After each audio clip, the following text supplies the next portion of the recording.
Selling out is easy to do. It's not so hard to find a buyer for you. Talk to me, When baby. money talks, He's one of the worst students we've you're got. under its spell. Not great, Bob.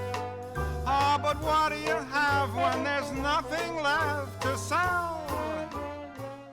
Hey, everybody. This is Finding My Audience with Alan Strickland Williams. I'm Alan Strickland Williams. You're the audience. This is the 34th episode. It is August 16th. It is 5:20 p.m. It is 74 degrees. It is taking a lot longer to get this going than I wanted to, but I'm being very zen about it. And I hope you're having a zen week and I had a beautiful day. How are you doing? How are my Patreons out there? Hi, guys. Thank you for sticking with me. Appreciate you. Have something special for you guys later. If you're interested in joining the Patreon, why not? Economy's not that bad, is it? There's a $1 tier now. I'm figuring out what we're doing, but pretty sure it's going to be like $1 tier and $5 get things early access, but then only the $5 tier will get like additional like content. And that maybe I'm thinking about doing seeing if the lav mic works and just doing like while I drive to work. Might even just be audio. But thinking of things to do like that for you guys. It's a small crew. It's not an active Patreon, I won't lie to you, but we're having a good time. And like I said, there is something for Patreons later, specifically for Liz. We'll shout out Liz later. But anyway, how are you doing? I hope you're doing a good time. Summer's not over yet. Don't let them tell you summer's over yet. It's not. Just because the kids went back to school, it's not over yet. I do remember the notion of summer was so fantastic. You start going to school. Let me X out of this. And it's, obviously awful. And school sucks. We all know that. And then you get summer, and summer's fun, and you see your friends, and you eat a bunch of ice cream sandwiches, and you don't have to do anything. And maybe you ride your bike around, maybe play freeze tag, or what did we played flashlight tag. Flashlight tag seems like something that would not be allowed anymore. But flashlight tag was really fun. It's basically tag at night. You use flashlights. If you shine your light on someone, tag. You're it or you're out. Different house rules. You know how tag is. But yeah, don't let them tell you it's over just because the kids went back to school. It's not over until the, the equinox or whatever. Is it the equinox or is it the solstice? I'm guessing actually it'll be an equinox, right? Because it was the solstice. Solstice is like with the longer days of the year, right? So it was the summer solstice when it was the most sunlight. So I think we're headed for an equinox. I could be wrong. I'm not really on top of all the zodiac stuff. But anyway, I hope you're doing good. I hope you're enjoying summer. Get the most out of it. I remember when they started giving us homework over summer, but you get older. First summer is this great, beautiful thing. Then summer's like, they want you to read a book because there's going to be an essay the first day of school. Getting a break. That's like your first sign. Like this is all just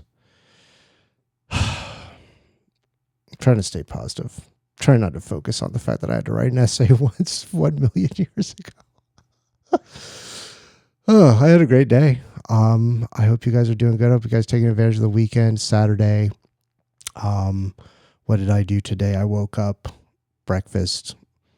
I do my grits. I do my bacon, mushroom, tomatoes, egg, a little bit of cheese in the grits. Grits without cheese it's just, what are we doing? It's nice with the grits. Throw a little cheese on there. I had a little provolone in there. Had my granola. Went out to walk. Went on a nice long walk. Took my shirt off. Did some exercises in the meadow. Had a good time. Hope you guys are staying active. Enjoying wherever you are. I bet it's really nice in LA. We did have that one heat wave, and that was basically it. And I know it will be worse. Now, what did I touch there? That's what I'd really like to know. What did I touch there to make that sound? Anyway, that's how I'm doing. I've been pretty good. I've been busy. I've been very busy, but having a good time. I went out to The Fable to see Mike Bridenstine's show, hosted by Danny Letzinger. James Fritz was on.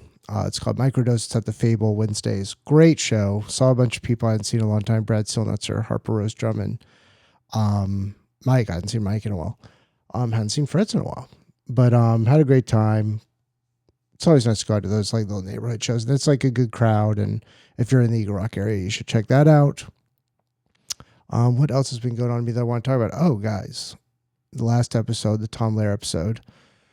I actually don't know how it did on just the normal podcast, but it got over 500 views on YouTube, which calls for, I haven't seen this in a while, but this calls for 500 views. Can you believe it? If you're just listening, those with the lips, the infamous lips are back. I don't know what I misplaced these, but I found them again. So I guess, and it's funny too, because there was the video messed up on that one.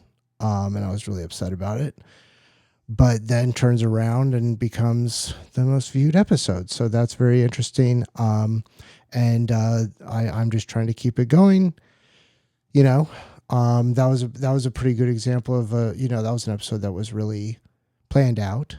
And not even that well planned out, but it's like, it was all about Tom Lehrer, like I think I talked about some other things too, but that was the thrust of it. And, that was good to know, because there's a lot of other things that I could go deep. Like that's a nice thing, because all of his songs are public domain. You can actually really enjoy the material, but there's other topics I've always wanted to kind of like, research and kind of take in and synthesize for you guys and spit back out. I'm obsessed with like the history of insurance, which is so boring, right? But it's just one of those things that kind of, you're never happy when you hear about insurance. You're never like, hey, insurance, that's great. I'm glad we're talking about it. Well, this insurance really helped me. No people in the fires dealing with this whenever you deal with health stuff, obviously. So that's one thing I want to get into. But yeah, 500 views. So good on that. And then another thing, guys. Oh my God, I can't believe it. But if you've listened to the show, or if you've talked to me, or if you follow me on Twitter or whatever, I've always wanted to, the whole point of this, that I started doing this, I was like, wouldn't it be nice to have all the equipment and know how to do all this stuff so that I could live stream car chases? Because I love car chases, because, it's the only time I feel alive. And guys, it worked out. I did it. There was one that was happening on a Sunday. It was so late, and it kind of sucks because of the fact that I work and things are really busy right now, and I don't really want to be I don't want to be on the lookout or trying to live stream really during like the work day or whatever. But that basically leaves the window, and a lot of chases are at night, but that leaves the window to basically being like 7:30 p.m. to, I've been going to bed earlier, 11, whatever you want to say. This thing was literally going on. I went to a movie, which we'll talk about. I went and saw Weapons. But afterwards, I came back and there was this car chase, and I was like, and it kind of had that feeling of, sometimes you see a chase and you're like, this is going to be over right away. And sometimes you see a chase and you're like, this is going to go on for hours, because maybe they're not on drugs and they're just kind of like had a bad day or whatever. But there are 3 car chases. So anyway, I do that on the first one. And that I think was the one. I'm getting them confused, because then throughout the course of the week, I live streamed 2 more. One of them was very short. One of them was sort of medium. One of them was impressive. One of them was a carjacking where it was like the guys, they got through 4 cars or something like that, and then they got away. But anyway, that's pretty much all the setup I need. Let me go ahead and just share this little bit of proof that this worked. Confirming this does look like a milk truck, so no danger of what the payload is. But now you have a large vehicle that has been carjacked, truck jacked, if you will. It looks smaller than a normal tanker. That must be 2% milk. No one's watching this. There's the LAPD air unit down low. Ooh. The LAPD helicopter. Cool helicopter usually shot. Stays at about 500 to 700 feet, pretty low to the ground. Beautiful Whereas us in flying. Air 7, we're about 2,000 feet, and that's not 2,000 feet above the ground. That's 2,000 feet relative to the Pacific Ocean. To the ocean. That's what we use in the aviation community. Oh, isn't that nice? Just got out a little while ago. He's going to go all the way across here. He might be exiting. Let's see. He might be taking the 2 freeway. I missed the sign there, what it said, but he might be avoiding that traffic here as he gets over. If anyone's here, great. Turn. He's not going to make it. Oh! I think so. Oh, look at that. He hit the side. Oh, of he hit the road, side. and that's it. He couldn't make that turn. Is it over? And this might be it here. The officer right next to him. Ooh. Yeah, And he's one of the worst students we've got. Wow. I mean, you can't go up that off-ramp that fast. No, and it would likely deploy the airbag, which disabled the car. Oh, it's done. It actually worked, guys. The dream is alive, and no one was there to see it besides me, but I know it happened. I'm not crazy. A very dangerous situation. That 2%, that 2% milk joke was pretty good. See, this is why I gotta get the hang of this. Anyway. All right, yeah, so it did kind of work. And we did have one person in the chat that was really going along with me. Rick jumped into one of those in the middle. But anyway, so yeah, so if you're watching this on YouTube, like it, subscribe to it. I feel like subscribing to this is, if you're into this sort of thing, subscribing is the best thing you can do, because I think maybe you can do notifications, or maybe it will just let you know, but it'll let, I feel like that's like, it's one of those weird things where it's like, okay, so I'm live streaming on YouTube. Where do I tweeted about it, and that did get some people in to check it out. But obviously Twitter doesn't want to promote YouTube, blah, blah, blah. So so that'll be sort of an interesting thing to feel out. But like I said, I'm just happy it happened. It was cool. Yes, let's see. What else did we have? Let's see over here. I've got my little outline in the back. Oh yeah, I saw weapons. That's what I was going to talk about. Weapons was great.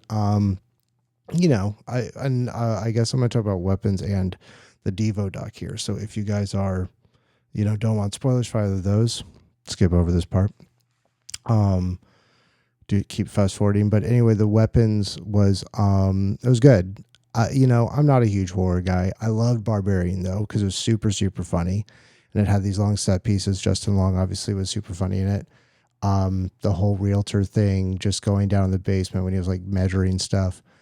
And Weapons was funny and weird, but it is kind of funny where I'm glad I saw it in the theaters, because it was a great theater experience, and we were right behind like some kids who were just like, you know, doing the like, don't, you know, just stuff like that.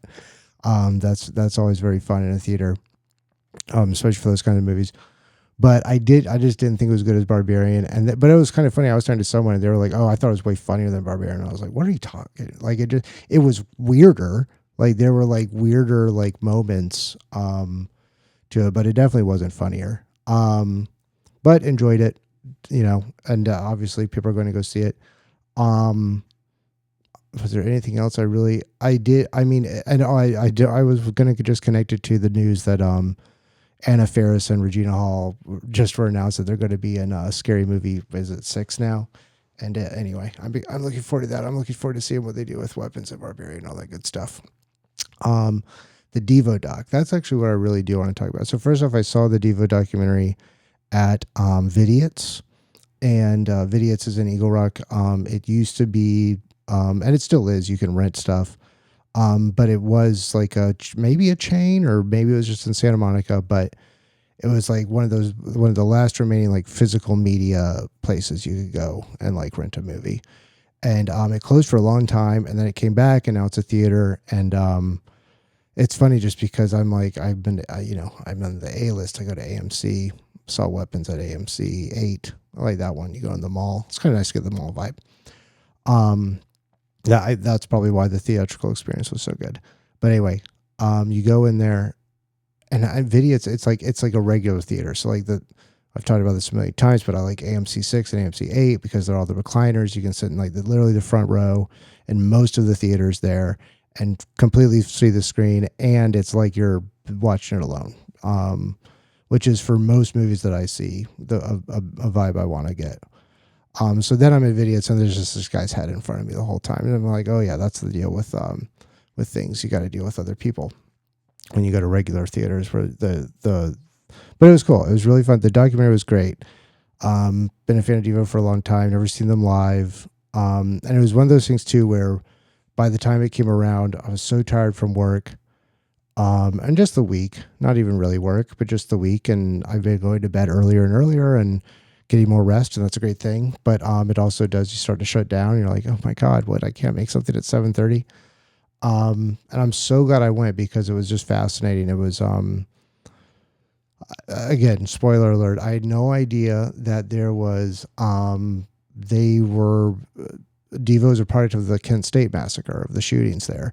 They were all students there, or if they weren't all students there, they were all in the orbit of Kent State, Akron, Ohio.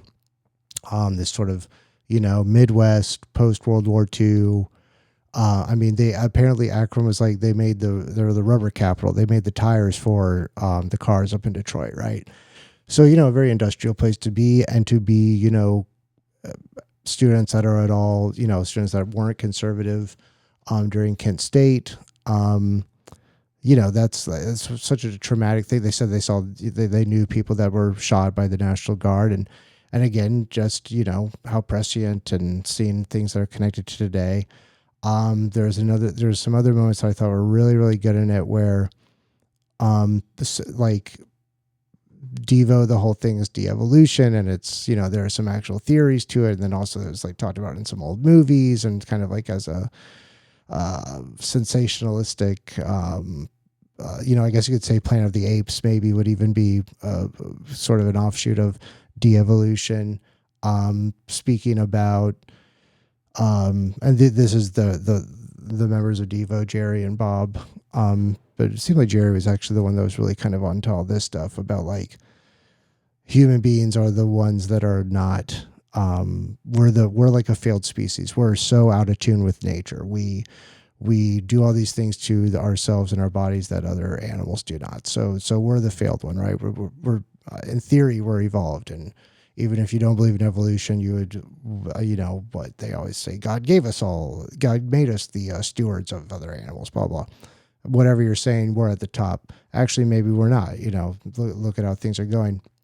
And they've quoted there's that song "Freedom of Choice," which is a great song. But they kind of gave the story behind it, which is they saw a billboard for Carl's Jr. back in the day, 70s, whatever, and it just had 4 burgers on it, and it just said "Freedom of Choice," and it's like, yep. And they're like, the burgers all looked exactly the same, but you can choose which burger that looks exactly the same that you want. I thought that was really cool. And Bob had a good anecdote where he was talking about how he was watching TV, or the TV was on and he wasn't watching, and he heard is Pachelbel Canon, is that Bach? I don't know, Brahms, Pachelbel Canon. But anyway, it's classical and very beautiful piece of music. And then it goes into a Burger King commercial. They were using that music to set up, talking a song about lettuce and fries or whatever. And I think his reaction was sort of a mixture of disgust and awe and horror. And that's the vibe. That I'm really glad I went to see it. And then they did a Q&A afterwards, and they kind of kept saying we didn't want to be right about all this stuff sort of turning out the way it did. But they were, and this is the world we live in.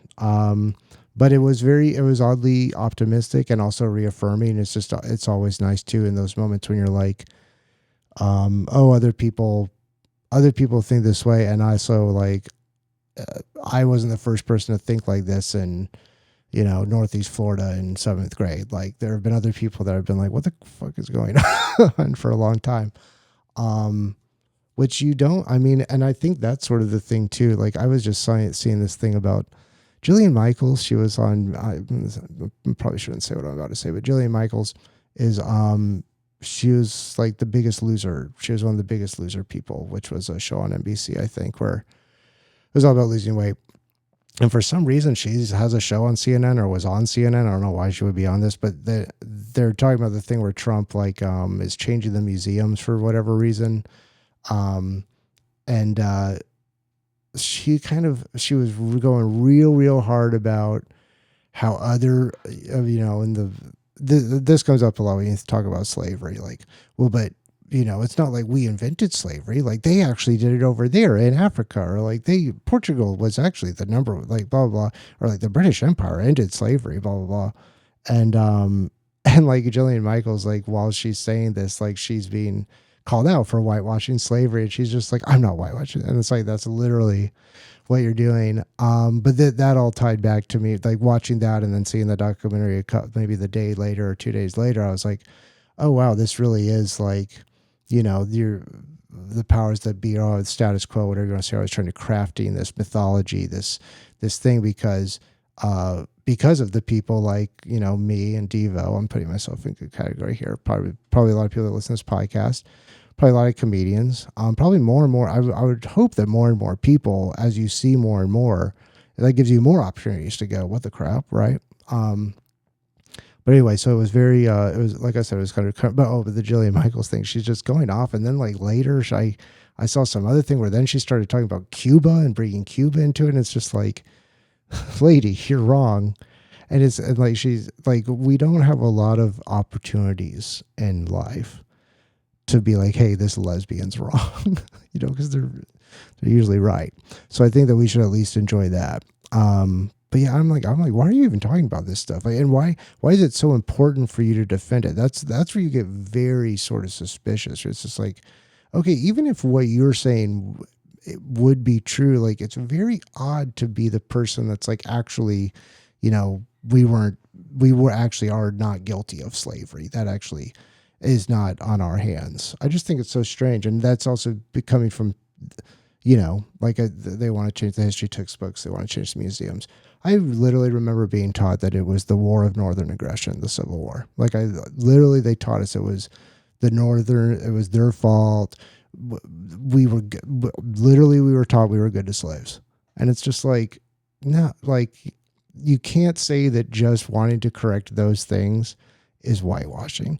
And then to say that unwhitewashing or to be editing it so that we look a little better, we don't have to face the harsh truths of our past as much, to say that is not whitewashing is just completely. But that's the thing, you kind of can't even really talk to these people about this stuff because I guess their identity is so wrapped up in being perfect or good or whatever, that they can't even acknowledge these things that happened, and they can't be willing to say that, like, yeah, that was wrong and we should do something about it.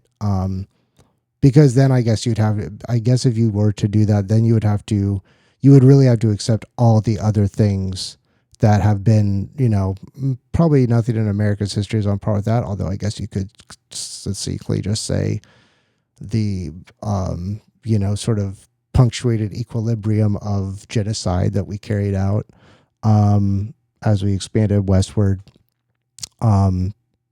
manifest destiny and all that good stuff.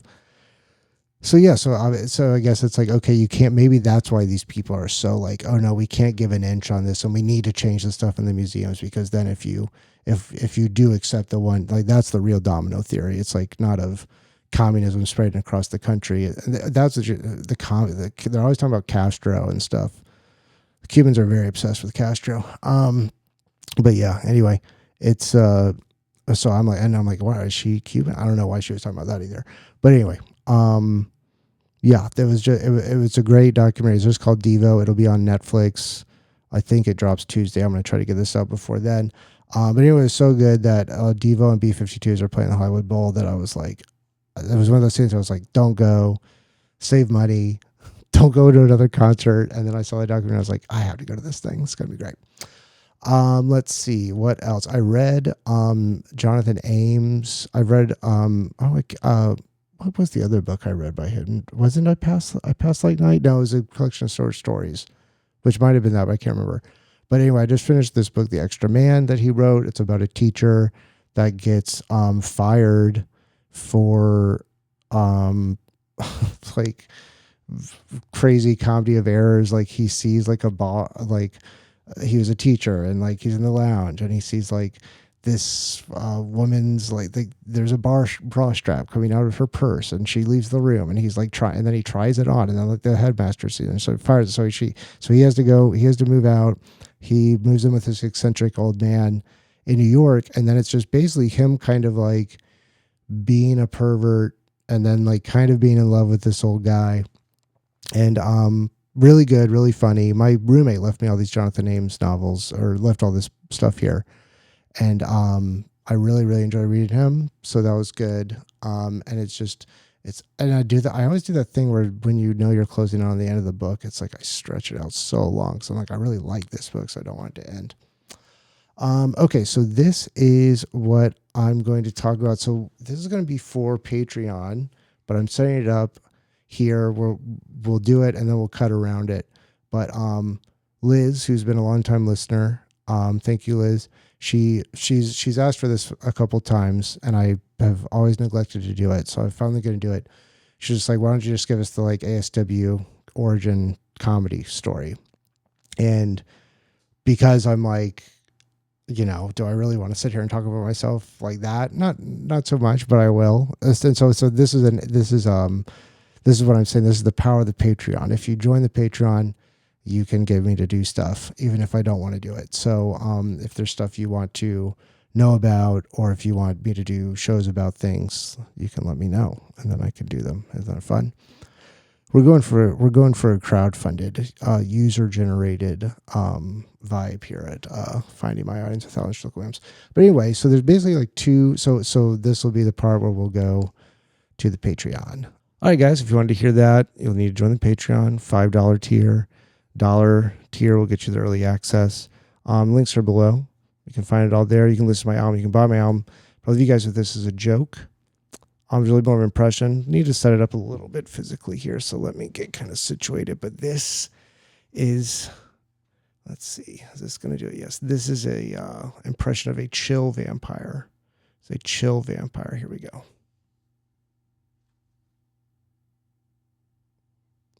Thank you guys for listening and watching. Oh, if you're just watching and not listening, or no, if you're listening and not watching, I did like a vampire pose with like, in the coffin, they have the hands over each other, and then I made the hands into little shakas. All right, that's it. Thank you guys for listening. I'll see you in the funny papers.